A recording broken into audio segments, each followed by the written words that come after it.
Hello there and welcome to my channel Novice Modelling in a Midlife Crisis. My name is Andy and we're doing currently You Choose My Next Build 8, where I give you guys the chance to pick which kit I build via voting in the comments section below. And these are all the aircraft that I'm giving you to choose from. They are the little Fokker'S, I suppose we could say. There we go, I've got my Fokker joke in early. So today we're going to be looking at the Mikro 172 scale number 72-017 Fokker G1-A, also known as the Reaper, which is a heavy fighter developed in the Netherlands in 1936, and it was a pretty potent and advanced machine for the time.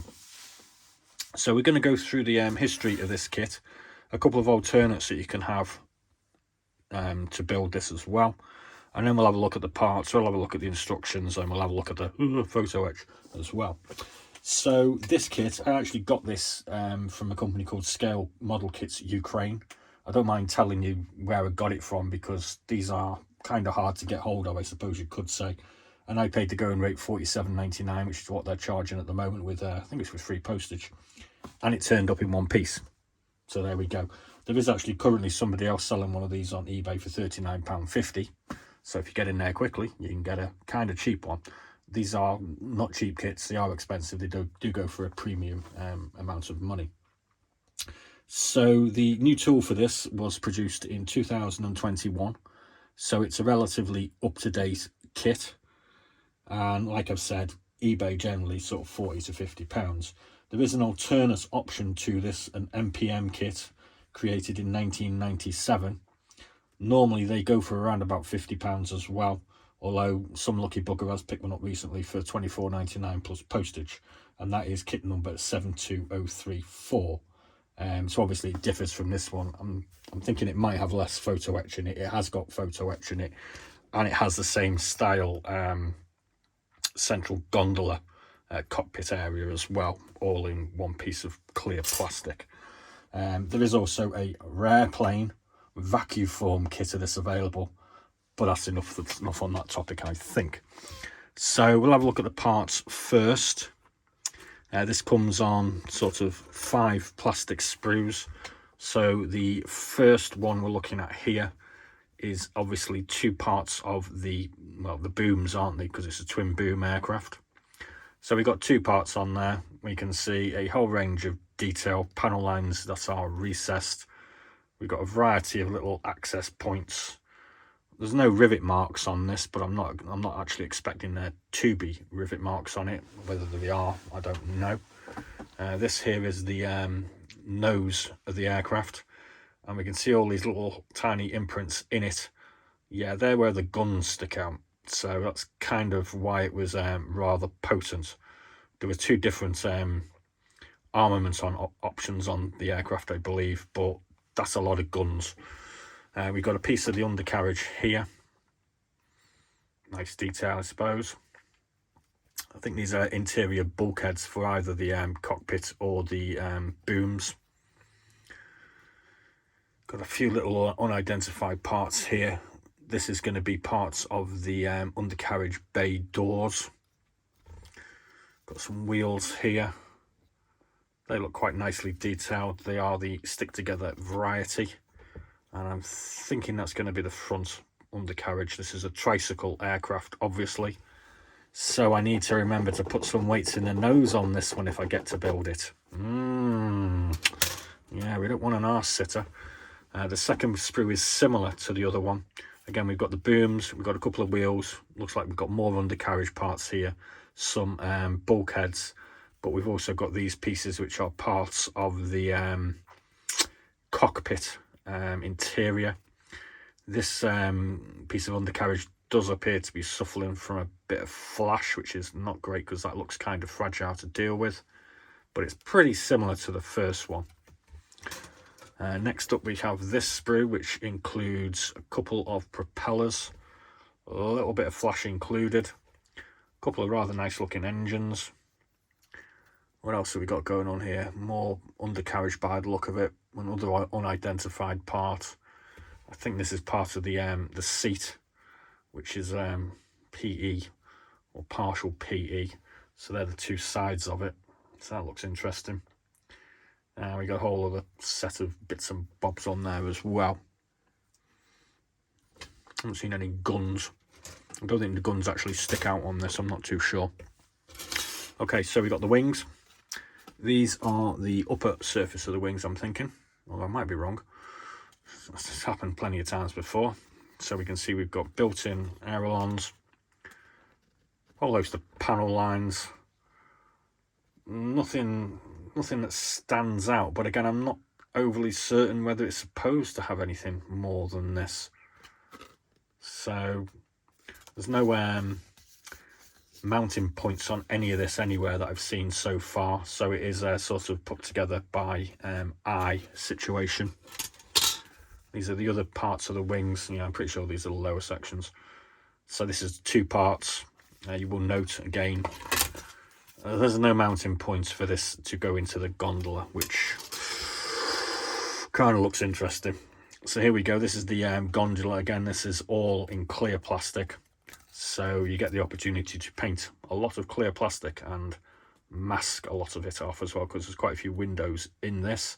It's kind of an interesting way to do it. I bet I'm assuming it's going to give it a much more sort of sleek, realistic appearance when it's completed. I'm guessing that's why they did it. It's probably easy to do this way as well, I assume. So we've got a lot of masking to do on or around here. We've got another clear section here. We've got the rear pointy end, we'll call it. We've got another piece that looks like a central dividing partition between the driver, between the pilot and maybe the observer. We've got the that's going to be the front actual cockpit cover. And another piece here. I think that might be going underneath actually. I think there's an observer port that you can actually see through on the underside of the gondola as well. So let's have a look at these photo etch bits then. Oh geez. So this piece, I've had a quick nose through this. These 2 parts here, these are the 2 seats that you've got to build. Not too sure why you need to build seats out of photo etch, to be quite honest with you. This is the grille floor for the cockpit. So that's where your observer could look through. I think these are similar to that as well. I think these are parts of the engine manifolds going around this section here. Again, couldn't you just done that in plastic? These are going on the insides of the bays for the undercarriage. I think that's an optional thing. I'm not too sure whether you need to put that in or not, but I think a lot of these parts are definitely required. This is the second undercarriage bay. And we very kindly get a masking sheet with this as well. So that's really useful because obviously there's a lot of windows on this. So that's a definite bonus. We've got the really cool looking Dutch triangle orange markings. So they're looking quite nice. I really like this. This is really cool. So a lot of the instrument panels and whatnot are just plain blanks, but you get this sticker sheet. Now I think you can probably just about see it and maybe hear it. It's a 3D one. So all the dials and what have you, and all the detail on this is all raised. And it does actually feel a bit raised on the harnesses as well. So that's a really neat feature, but obviously I'm guessing they're going to need attaching. No, they don't. No, so they just drape, I assume, those lap belts. So that's pretty cool. I kind of like that idea. I've not seen that before, so that's a bit of a thumbs up. The amount of PE, I'm not too sure about though. Some of it always seems to be a bit unnecessary. So instructions. Here's my pointy thing. So we've got a fully detailed parts diagram for this with all the parts we should have. I've got all the bits, including all the PE. So here we are. Section 1, we're going to start putting the engines together. Looks like a pretty standard sort of build procedure there. Section 3, we're moving on to this side panel for the cockpit.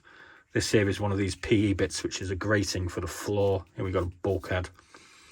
Then we need to put some PE seats together. We've got a PE and 3D mount to put in here for a instrument panel.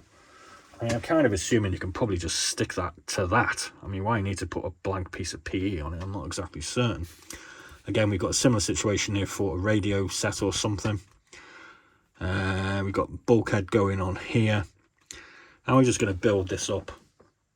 We've got some tubing to go in. It appears to be two separate parts to the actual gondola cockpit, or whatever you want to call it.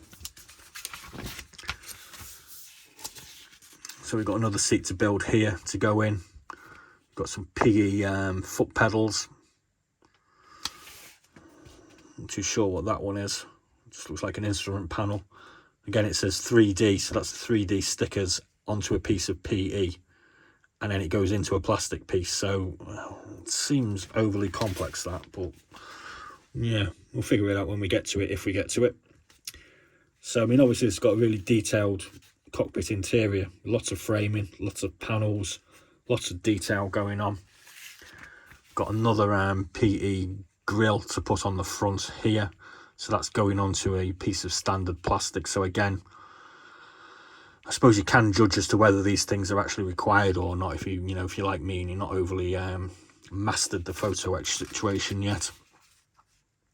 We got another one here, but I mean, that one I think is required because that's going to go over a glazed panel, so I think that's probably a good idea. We're going to do onto the gondola here. So now we've finally built up our very, very detailed, it would appear, cockpit thing, because we're on 24. We're putting it into the gondola. We're putting some more windows on the top, it would appear. Yeah, put more windows into the windows, and then we're going to put the cone on the rear of it, and then we're going to move on to these undercarriage mountings, which has got PE sides on it, like I said previously. Put the wings together and put our undercarriage bay into our two booms, stick the engine on the front, mount the wings, which there is a sort of piece that sticks out like a wing spar here, which is good for an alignment by the look of it. Thank God for that. And then we have our booms ready to put our propellers on. We're going to put the central fin in between the tail, and then we're ready to put the finishing parts of the undercarriage, the undercarriage doors, and whatever else is left to do. So obviously you put the last part of the wings actually goes on last, which is kind of odd. That's an interesting way of doing things, but whatever, follow the instructions. Just pull that up, down a bit, up a bit. So then we get a colour sheet of the camouflage pattern, which is pretty cool. I like it.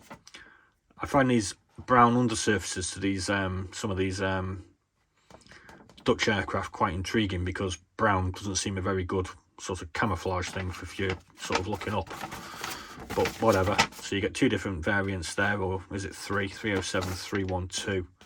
So you get three different variants for the actual aircraft markings. And that completes. So no, we're just going to read out the history of it as well. Why the hell not? Because you probably don't know an awful lot about the Fokker G1-A, even though you could go and have a look at Wikipedia. So in November 1936, the prototype Fokker G1 heavy fighter caused a sensation when exhibited at the Paris Air Show, which in those days did not have a flying display but only a static exhibition in the Grand Palais. The concept of a twin-boom engine fighter, later adopted for the Lockheed P-38 Lightning, was revolutionary at the time.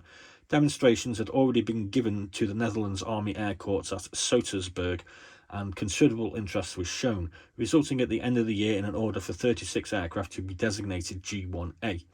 In order to ease the spare situation, it was stipulated that these must have 830 horsepower Bristol Mercury 8 engines, which were also to power the TV bomber and the D-21 fighter, already on order for the Air Corps. The decision brought a delay because the G1-A production began immediately. There was a hold-up in the supply of engines. Thus, the first production aircraft to fly, actually the second of the batch, became airborne on only the 11th of April 1939. It remained with the makers for production testing and modifications, and the first aircraft was delivered to the Sotersburg on 10th of July 1939. Possibilities for export orders followed the aircraft's debut at Paris, and a number of foreign pilots came to Fokker to fly and evaluate the G1-B export version. Orders were placed by Finland 26, Estonia 9, Sweden 18, Republic of Spain 12, and a licensed production agreement was in negotiation with Denmark and another with Manfred Vels in Hungary. The Dutch embargo on weapons exports before World War II killed the Spanish order, but a finished batch was under construction when war broke out, and a ban was then placed on its export. After lengthy negotiations, a contract was drawn up to permit the G1-B's export on 17th of April 1940, by which time 12 had been completed, apart from armament. When Germany attacked the Netherlands on the 10th of May 1940, 23 G1s were in service, 12 with the 4th Fighter Group at Alkmaar, and 11 with the 3rd Fighter Group at Rotterdam Walhaven. The G1s were successful in destroying several Junkers Ju-52-3Ms during the early stages of the German invasion, but by the 5th day when Dutch resistance ended, only a single example remained airworthy. So there we go. As previously indicated, this is part of a You Choose My Next Build feature, where I am offering you, the viewers, the opportunity to direct me into which kit is built next by voting in the comments section, which is below the title. And your choices are the Fokker CX, the Fokker TV, the Fokker T8, the Fokker D23, which is an experimental aircraft, only one was produced, it didn't go anywhere near the Japanese, and the Fokker D21. So all the Fokkers. So I'll be doing another video shortly of my complete collection of Dutch aircraft, because I do find the smaller nations of the World War II era's air forces absolutely flaming fascinating. And I have got, I think, around about 12, well, about another 10 maybe Dutch options, but we're just doing Fokkers for the time being. We'll do the other ones at some future point. So thanks very much for watching and listening to me waffle on for 17 minutes if you're still here, and as always, be seeing you.